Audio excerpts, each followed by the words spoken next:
not solid, but it will be. He actually does have a world record for this. Oh my It's god. slightly unofficial, but he's the only one who can do it, so we think he has a world record.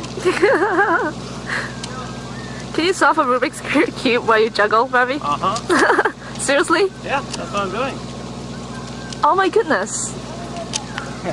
Personally, to me, I always just think he's messing it up, but somehow it always works. Yeah. That's So- crazy. You know what you should do? You should start a Rubik's Cube juggling competition, and you'd be the only one in it, so you Yep. stay that high and the best one. I think you'll be the only one who can ever qualify for something like that, huh? Yeah, It's true. you could have like a qualifying round and everything. Yep. You'd be the only one. Holy shit, he really is on his way. If you're timing this, it's only been like 2 seconds. I think it's only 3 or 4 right now. But we can fast forward the video. Yeah, perfect. Great. It's like magic. What's up? You're going. Why? Oh my. Dad. Go, Ravi!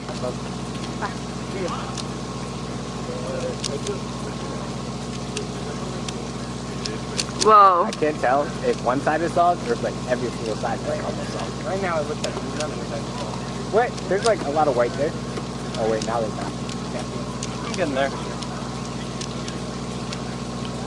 What did you do? Yeah, you have the video of the PS4, right? Yeah. Moving 2 Rubik's Cubes at the same time? Oh, now they're... Oh my god.